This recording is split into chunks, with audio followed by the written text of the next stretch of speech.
Olá, meus amigos, sejam bem-vindos a mais essa aula. Nesta aula, a gente vai passar uma introdução dos materiais para você saber por que eu utilizo cada massa e para que finalidade, tá?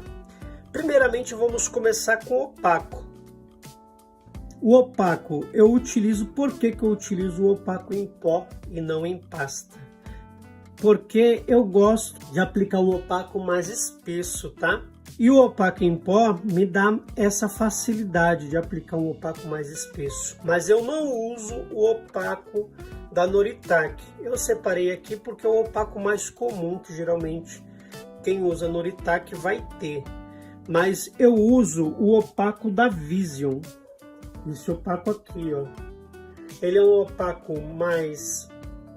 que tem mais consistência, é um opaco com mais croma e me dá um resultado de cor muito melhor. Por isso que eu utilizo o opaco da Vision. Depois eu aplico a Noritaq em cima, mas eu gosto de utilizar o opaco da Vision, que ele me dá um croma melhor, tá? E aí com o líquido eu utilizo o líquido da própria Vision no opaco da Vision, que aí me dá um resultado de consistência bem melhor. Sugestão: se você não tiver o líquido, você pode utilizar água, tá? Tanto água destilada quanto água potável no opaco em pó, não tem problema algum, tá? A água é só um veículo para você utilizar o recurso de manipular o pó. Mas ela não tem problema de você utilizar água. A única coisa da água é que você não vai ter a consistência do opaco. Ele não vai ficar cremoso, mas você vai ter o resultado igual. Vamos supor que acabe seu líquido e você não tem como comprar naquele momento, utiliza água para o opaco, tá?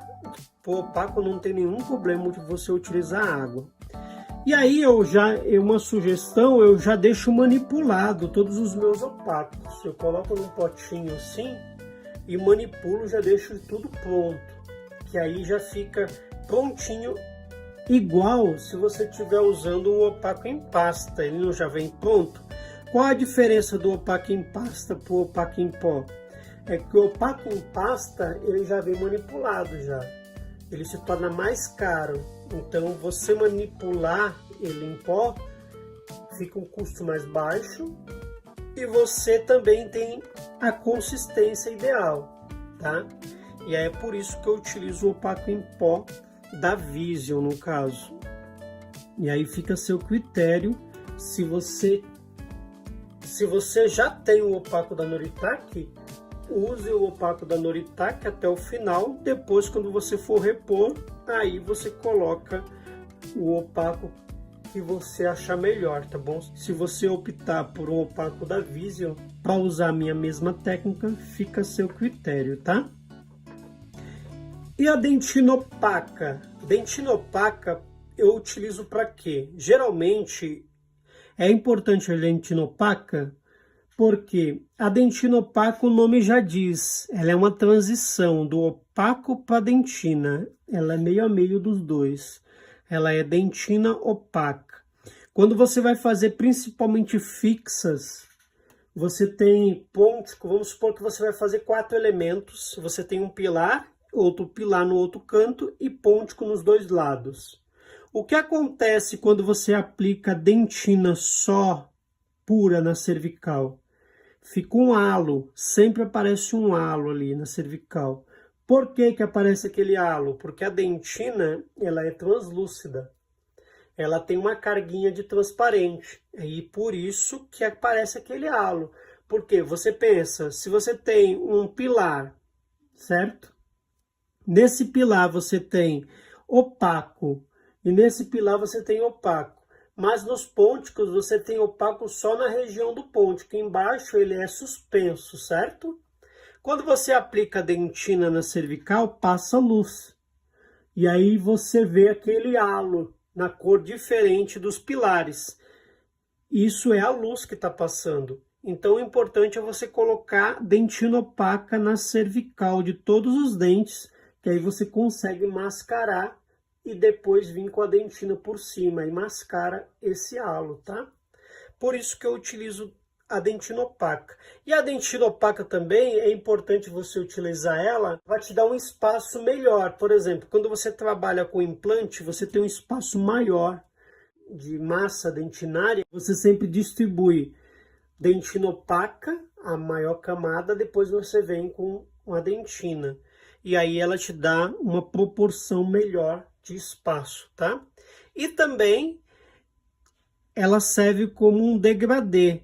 A transição, como eu disse, a transição do opaco para a dentina vem num degradê extremamente opaco, depois vem uma levemente opaco, depois vem mais translúcido.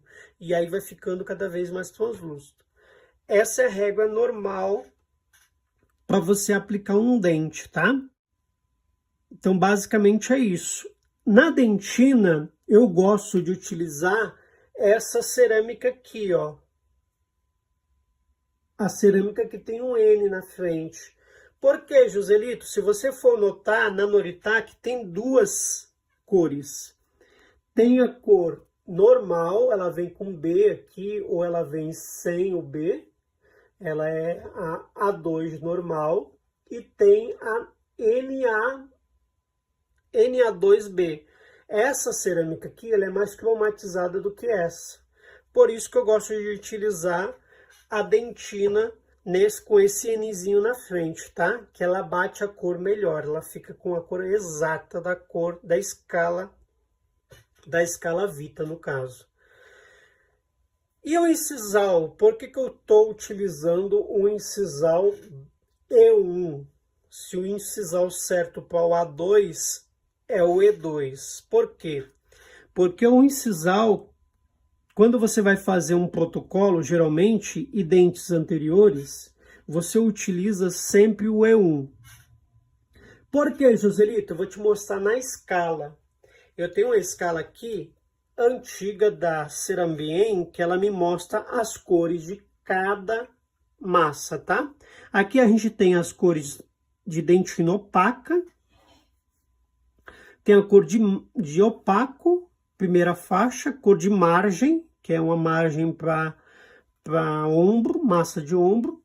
Depois vem a dentina opaca, depois vem a dentina. Lembra que eu te falei sobre a dentina? Ela ser mais opaca e mais leitosa?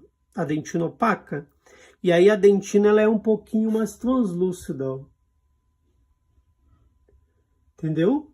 E aí o incisal, olha a diferença. O incisal 1 e o incisal E2. Ele tem uma diferença. Qual é a diferença? O valor dele. Ele é bem mais branco do que o incisal E2. E o incisal E3, Joselito?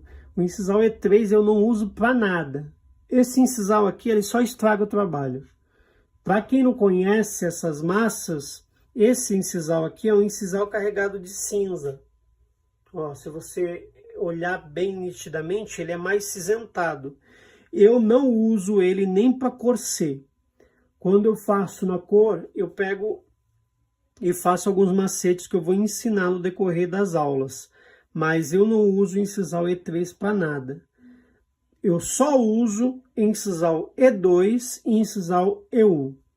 E2 para as cores escuras e E1 para cores claras, tá? E aí, basicamente, a gente vai usar o incisal E1 justamente para dar mais efeito de valor no nosso protocolo. Ele vai ficar com a cor A2, porém com o incisal branquinho, para me dar um efeito de valor nesse dente, para ficar um protocolo bem bonito. E ao mesmo tempo a gente vai trabalhar com o LT0, que é essa massa aqui, ó. O LT0 é uma massa opalescente. Ele dá um efeito perolado na sua cerâmica. É esse efeito aqui. E a gente vai trabalhar também com a massa que a gente vai precisar. A gente vai trabalhar com a massa azul, que aí eu vou te ensinar, através dessa massa, a gente criar o T-Blue, que é uma massa opalescente com efeito azulado, tá? Lá nas aulas, eu vou te ensinar as aulas de macetes que você consegue criar todas essas massas. Por exemplo, você com LT0, você consegue criar um T-Blue, você consegue criar um Creme Enamel, que é essa massa um pouquinho mais leitosinha aqui, ó. Você consegue criar um Sunbright e você consegue criar um Incisal Aérula. É só você colocar massas para modificar, tá? É muito simples e muito fácil. Você não precisa sair comprando todas essas massas. Você mesmo pode fazer as suas massas, tá? Então eu vou te ensinar lá nas aulas como você fazer essas massas aqui.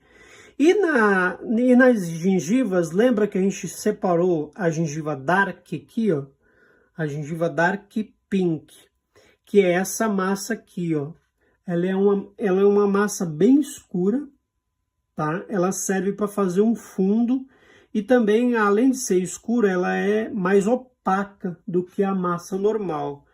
Então a gente vai usar ela para fazer efeito, tá?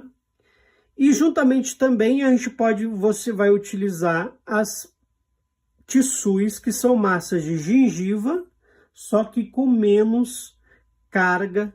Ela tem menos carga de croma e tem um pouquinho mais de transparência, ó. Pode ver que ela é mais transparente. Então ela vai dar um efeito melhor na gengiva, tá?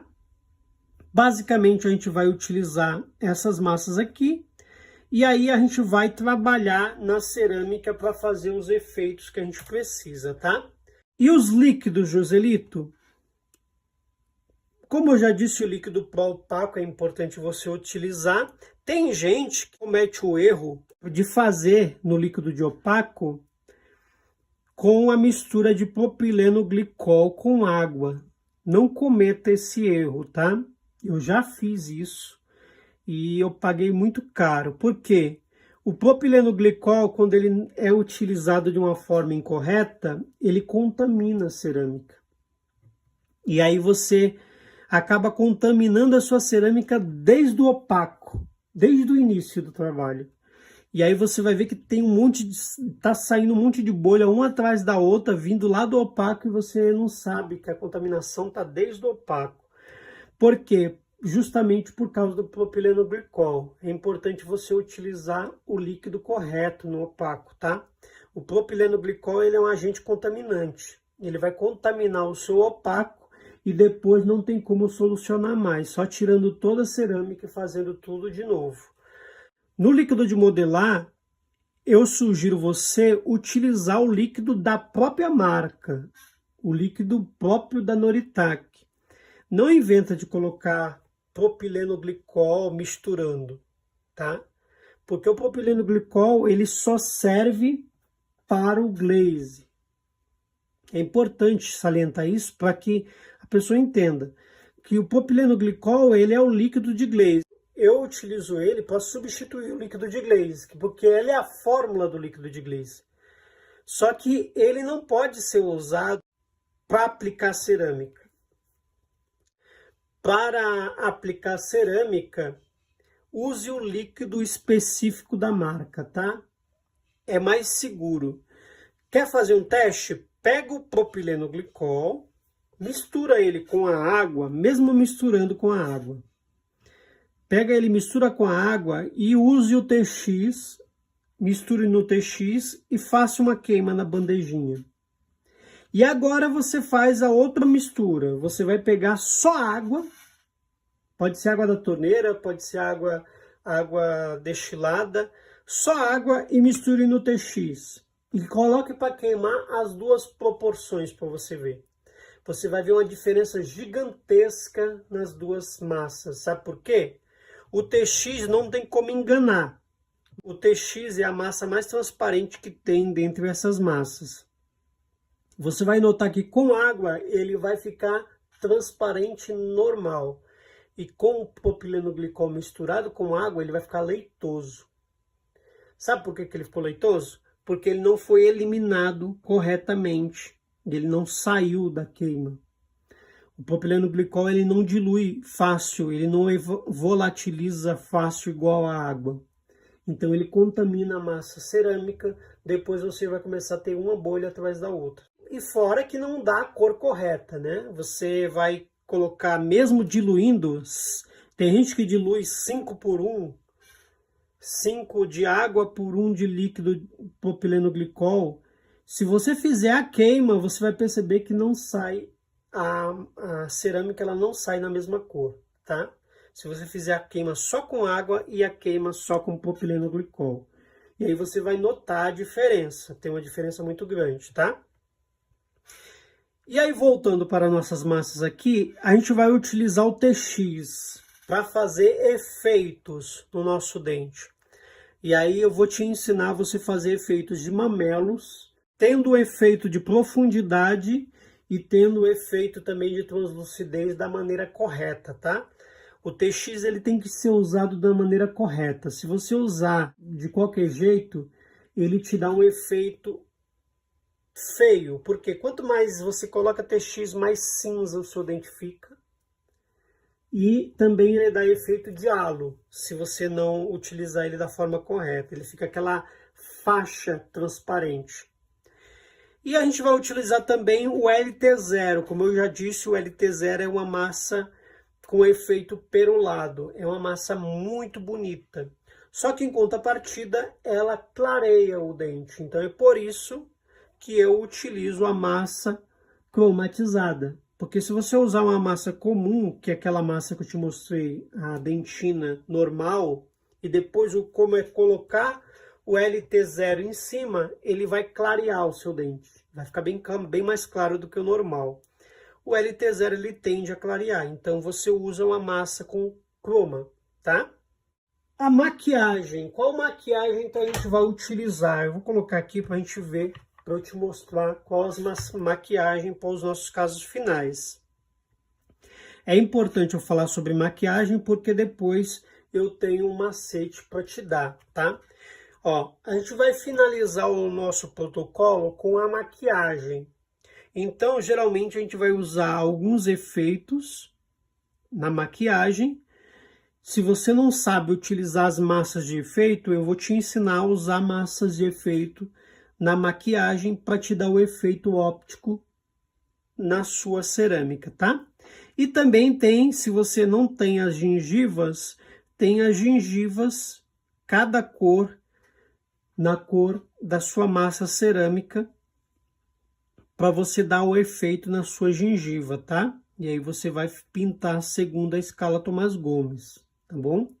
E também o glaze, tá? É muito importante isso. Eu não utilizo o glaze da Noritaq. Sabe aquele glaze em pó que a Noritaq tem? Eu não utilizo ele. Por quê? Ele é um glaze de alta fusão, que é das cerâmicas de alta fusão. O que eu faço? No glaze eu utilizo um glaze de baixa fusão, que é esse glaze aqui, ó. Da E-Sync, ou o glaze da Evocolor, da Lise. Por que eu utilizo o glaze de baixa fusão? Porque eu não preciso colocar uma temperatura alta para ele puxar um brilho. Por exemplo, aqui nesse protocolo aqui, ó, eu consigo fazer uma temperatura baixa, deixando as características de superfície que eu fiz e puxando um brilho bem reluzente, sem precisar perder a característica que eu fiz no protocolo, tá? Eu fiz lá, trabalhei na anatomia, fiz periquimácia, fiz um monte de efeito, fiz suco de desenvolvimento, fiz um monte de coisa. E aí depois eu venho com o glaze e coloco uma temperatura e derrete tudo que eu fiz. Não, eu uso um glaze de baixa fusão, aí eu consigo baixar bem a temperatura sem danificar a superfície da minha cerâmica, dando um brilho bem espelhado, tá? Então, praticamente é isso que a gente vai fazer. Para absorver minhas cerâmicas, eu utilizo papel. Como que eu faço quando eu vou fazer aplicação? Sempre eu corto vários pedaços assim de 2, ó. Dobro no meio dobro de novo, depois dobro novamente. E eu faço, sempre que eu vou começar a aplicar cerâmica, eu faço vários desses. Aí eu deixo tudo separadinho assim, ó. E aí quando eu vou aplicar, já tá tudo prontinho, tá? Fica muito mais fácil você trabalhar dessa maneira. E aí você já vai secando a sua cerâmica e trabalhando na absorção. Por que que eu uso água e não líquido de manipular cerâmica? Porque a água, ela me deixa a cor mais exata da cerâmica e também porque eu já tenho facilidade de aplicar. Então eu vou te ensinar a você absorver a cerâmica da maneira correta, sem precisar de comprar o líquido. Mas se for necessário, se você já está acostumado a usar o líquido, você compra o líquido e faz da mesma forma, tá bom? Então, basicamente, essa aula de introdução de materiais. Agora a gente vai para a nossa primeira aula, que a gente vai começar o passo a passo a aplicar o nosso protocolo. E aí eu vou te passar uma série de padrões de queima que eu vou fazer, que a gente vai fazer as nossas queimas sem danificar a nossa cerâmica. Você pode fazer quantas vezes você quiser, que você vai ter um resultado bem bacana, tá bom? É isso, meus amigos. Muito obrigado por você ter assistido essa aula. Essa aula ficou um pouco mais extensa, porque eu quis explicar cada detalhe para que você entendesse e para você absorver a informação e ter um resultado melhor nas suas cerâmicas, tá bom? Um abraço e até a próxima aula.